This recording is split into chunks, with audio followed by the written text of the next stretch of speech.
नमस्कार, मैं हूं आपके साथ सुनील कुमार शर्मा और आप देख रहे हैं न्यूज जन आवाज। ईडब्ल्यूएस आरक्षण में सरलीकरण की मांग को लेकर दिया धरना। जोधपुर से चित्रेश बोहरा की ग्राउंड रिपोर्ट। ईडब्ल्यूएस संघर्ष समिति की तरफ से संयोजक हनुमान सिंह खांगटा के नेतृत्व में शुक्रवार को कलेक्ट्रेट के बाहर ईडब्ल्यूएस आरक्षण को सरलीकरण करने की मांग को लेकर सांकेतिक धरना दिया गया। भंवरलाल बहेती ने बताया कि ईडब्ल्यूएस आरक्षण में सरलीकरण की मांग को लेकर संघर्ष समिति की ओर से शुक्रवार को कलेक्ट्रेट के बाहर धरना दिया गया, जिसमें शामिल हुए लोगों ने केंद्र सरकार से ईडब्ल्यूएस आरक्षण में सरलीकरण की मांग की। मांगे नहीं मानने पर उग्र आंदोलन की चेतावनी भी दे डाली।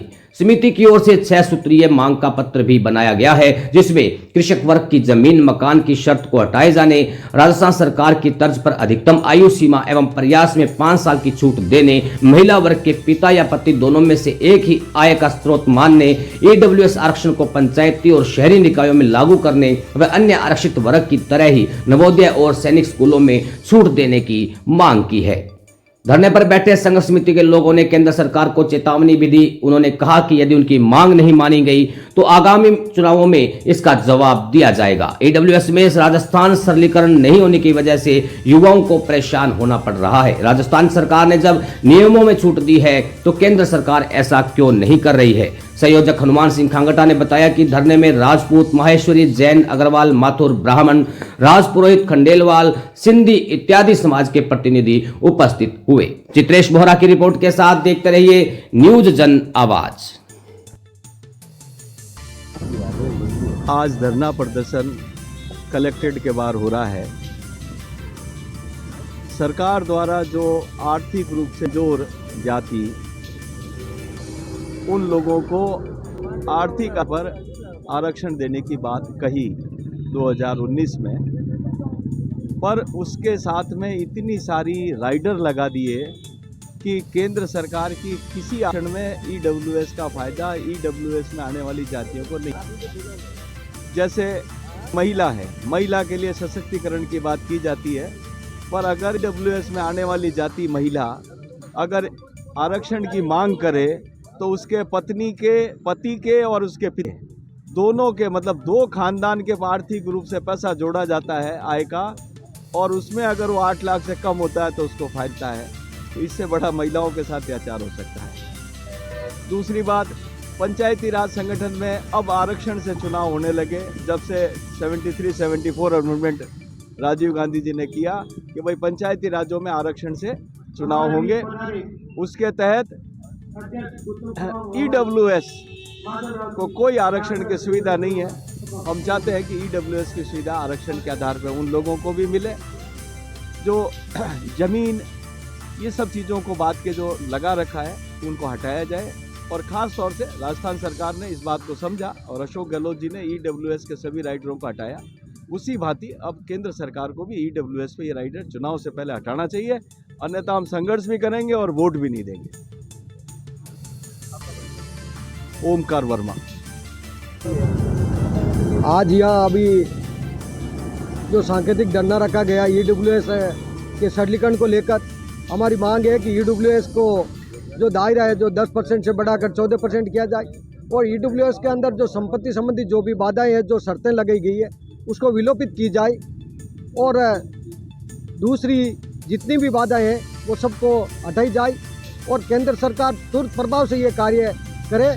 और जिस प्रकार से जो दूसरी आरक्षण दिए गए हैं उसी तर्ज पर जो पात्रता रखने वाले हैं ईडब्ल्यूएस के वर्ग, उनको भी पंचायत राज हो, चाहे संस्था हो, चाहे नगर निगम हो, उसके अंदर भी उसका लाभ दिया जाए। और जो जैसे महिलाओं के लिए है तो महिलाओं के लिए भी वो पात्रता रखने वालों को जब तक फायदा नहीं मिलेगा जब तक ये शर्तें नहीं हटेगी। अभी जैसे पीर पक्ष और ससुराल पक्ष की संपत्ति जोड़ी जा रही है तो बिल्कुल ही गलत है। जब हमारा ये मांग है कि जब शादीशुदा नहीं हो तब उसके पीर पक्ष की जोड़ी जाए, और उसके बाद में शादी के बाद वो उसकी पति की जोड़ी जाए, न कि पूरे परिवार की जोड़ी जाए। तो इस प्रकार की अनेक बाधाएं हैं, उन बाधाओं को सबको हटाया जाए और हमारी ये मांगे तुरंत मानी जाए। हमारी मांग है कि ये समय रहते हुए, प्रधानमंत्री जी मांग है कि समय रहते हुए हमारी मांगे मान ली जाए, और यदि समय रहते हुए नहीं मानी गई तो आगामी लोकसभा चुनाव में उनको ये खामियाजा भुगतने के लिए तैयार रहना पड़ेगा।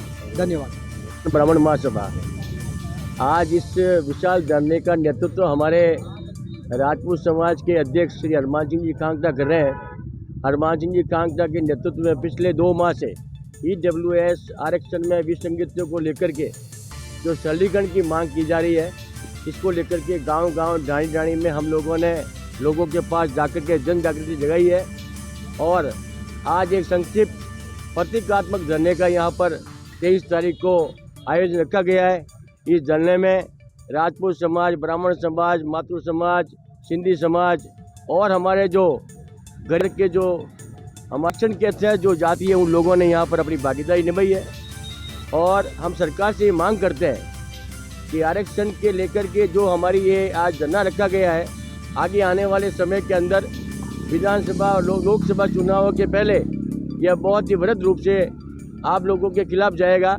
हम ये मांग करते हैं कि आप समय रहते हमारी मांग को स्वीकार करें और EWS की 20 संगठनों को लेकर के जो राजस्थान सरकार ने जो मॉडल तैयार किया है, उस मॉडल के अनुरूप भारत सरकार के अंदर भी उसी के अनुरूप हमको आरक्षण दिया जाए, हमारी 20 संगठनों को दूर किया जाए और हमारा हक हम खुद जाकर के लेंगे और सरकार को हमारे सामने झुकना पड़ेगा और हमें मांगों को पूरा करना पड़ेगा। EWS सरलीकरण क्रांति आर्थिक रूप से जो सामान्य वर्ग के पिछड़े हैं उनके लिए केंद्र सरकार ने 2019 में कानून लेके आए, लेकिन उस कानून में इतनी सारी बेड़ियां हैं कि उसका सीधा सीधा लाभ उन लोगों को नहीं मिल पा रहा। सीधी सीधी सी मांग है कि आरक्षण में समानता के अधिकार की लड़ाई, राइट टू इक्वल रिजर्वेशन, और इसके लिए सरकार से हमारी सीधी सीधी मांग है अभी सांकेतिक एक धरना प्रदर्शन और उसके बाद में सांकेतिक धरना प्रदर्शन के बाद में पूरे देश भर में युवा जिस तरीके से संचार क्रांति के माध्यम से, सोशल मीडिया के माध्यम से अपना रिएक्शन दे रहा है, यूथ उद्वेलित है। सरकार से सीधी सीधी सी एक मांग है कि जो भूमि भवन संपत्ति की जो शर्त है इसे विलोपित किया जाए। साथ ही साथ में महिलाओं की जो पति और पिता वाली जो शर्त है उसे विलोपित किया जाए। पंचायत राज में, शहरी निकाय में आरक्षण दिया जाए। सीधा सीधा एक लाइन में कहूँ तो जो राजस्थान मॉडल है उसे केंद्र सरकार में लागू किया जाए, ये मांग, इसके लिए सांकेतिक धरना प्रदर्शन। आगे देखो होता क्या, सब भविष्य के गर्भ में छिपा है, आपके सामने आएगा। आपका परिचय? शक्ति सिंह बांदीकुई।